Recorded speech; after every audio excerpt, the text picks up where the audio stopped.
우리들의 책 습관 돋보기. 안녕하세요. 우리들의 책 습관 강주현입니다. 잘 지내셨어요? 옷을 갈아입다 말고 자꾸리가 그럽니다. 결연한 목소리로 크면 17살이 될 거랍니다. 예전에 저 같으면 누구나 되는 거야 라고 했을 거예요. 다행히 제 안에 있는 부모란 녀석도 16년 동안 자랐나 봅니다. 그럼 16살도 되고 17살도 되고 18살도 될 수 있지. 이런 대답이 나오네요. 그러니 씩 웃습니다. 16살인 언니보다 딱 한 살 많은 17살이 되겠다고 하는 여시방구가 무엇이 될까 저도 궁금합니다. 그리고 생각의 꼬리가 나는 무엇이 되고 싶으냐로 이어지네요. 어린 시절 늘 전문가가 되어야 한다고 듣고 자랐습니다.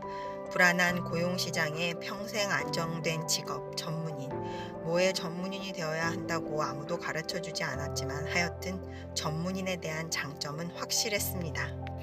평생 먹고 살 일이 보장된 전문 지식, 기술 하나는 손에 꼭 쥐고 있어야 한다는 거죠.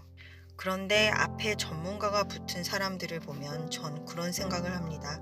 뭘 그렇게까지. 이름 때문인가 싶어요.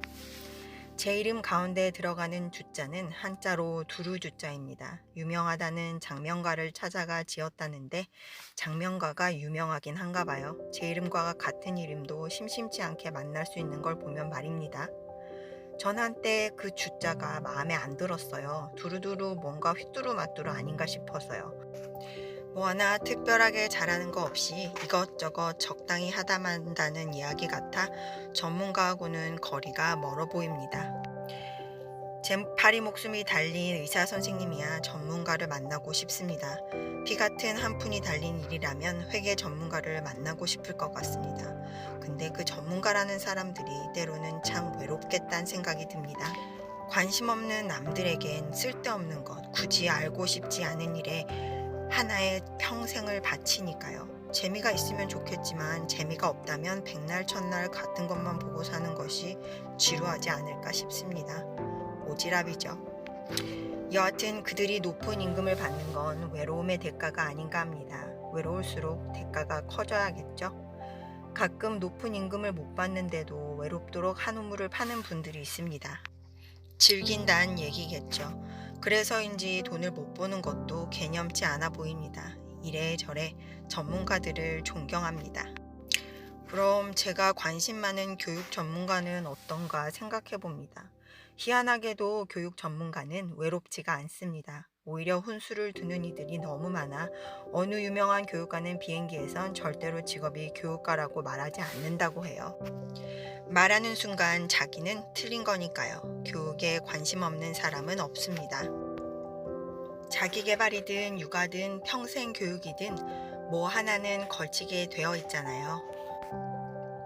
교육학 박사를 갖고 계신 분들 중에는 학부랑 석사 전공이 교육학과 전혀 관계가 없는 분들도 많은 것을 보면 모든 것은 교육학으로 통하는 것이 아닐까 싶기도 해요. 우연인지 제가 시대의 흐름을 용하게 잘 짚은 것인지 교육 육아 관련 채널들에서 저와 비슷한 맥락의 이야기를 하시는 분들이 많이 보이네요. 좋은 현상이라 생각합니다. 그런데 문득 그런 생각이 들어요. 우리가 답을 모르나? 돈을 잘 버는 일론 머스크라면 내가 하고 싶은 책 습관을 어떻게 썼을까? 물론 일론 머스크는 안 쓸 겁니다. 돈이 안 되니까요. 그보다야 우주산업, 전기차가 더 확실한 소득 창출이 됩니다. 큰 소득은 없는 것, 새로운 것에 대한 개척과 상상의 실물화에서 일어나는 것 같아요. 하지만 교육은 그게 불가능하죠. 이미 없는 교육이라는 것도 없고 한다고 해도 그 끝엔 이익 창출을 위한 교육이라는 게 뭔지 반인류적인 느낌이 듭니다. 돈을 위해 성공을 위해 인간을 가르친다? 그럼 로봇을 가르치는 게 더 효율적이죠. 그래서 머스크는 로봇도 개발합니다. 그럼에도 교육산업이 성황인 건 인간의 배움에 대한 열망, 더 나은 삶에 대한 희망 때문이겠죠. 교육 산업의 가장 큰 딜레마는 교육의 가장 끝에는 스스로 깨우치는 이들이라는 것이죠. 그러니 교육의 최종 목표를 달성하면 돈을 부르는 머니 파이프라인이 생기지 않습니다.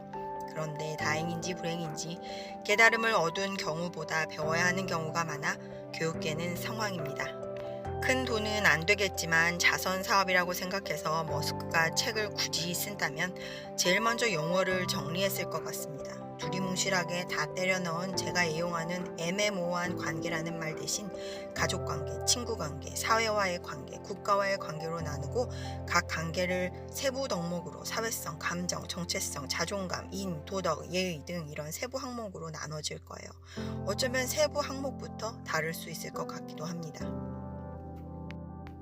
의사소통, 경쟁력, 전문성, 대인관계, 심리분석, 자기인지 기능 뭐 이런 것일 수도 있습니다. 그리고 각 단계별로 실질적인 예시, 상황별 해결책, 꿀팁 이렇게 정리를 해야겠죠. 습관은 생활습관, 공부습관, 정리습관, 시간관리습관, 독서습관, 일기습관 이런 식으로 나누고 역시 또 밑에 세부사항으로 나누어야 합니다. 자동화를 위한 시스템도 개발하고 바나나 하나를 붙여 습관을 관리해줄 앱도 개발하겠죠. 책 읽는 방법, 문해력 키우는 법, 단계별 좋은 책 고르는 법, 독후 활동법, 책 목록 이렇게 자세히 나눠서 써야 합니다. 출판사와 손잡고 각 명문 대학들이 추천하는 교양 100권의 진액을 닮은 독후 활동 문제집을 낼지도 모릅니다. 그리고 항목별로 안 하면 안 되는 것처럼 하면 무조건 성공하는 것처럼 광고를 해야 합니다. 통계와 그래프를 들고 와서 증명도 해야겠지요. 독자를 위해 확신을 주는 신내림 말투, 주 독자층을 제대로 타격하는 공감을 사는 적절한 예시, 화려한 그림과 눈에 확 띄는 사파도 넣어야 합니다. 그렇게 하는 사람이 교육 전문가가 맞습니다. 그럼 전 교육 전문가는 될 수가 없겠어요. 저 아니어도 이미 시장은 포화 상태이기도 하고 저는 그렇게 해체하는 방식이 무섭거든요. 로봇도 저렇게 하나하나 끼우면 피노키오처럼 인간이 될까요?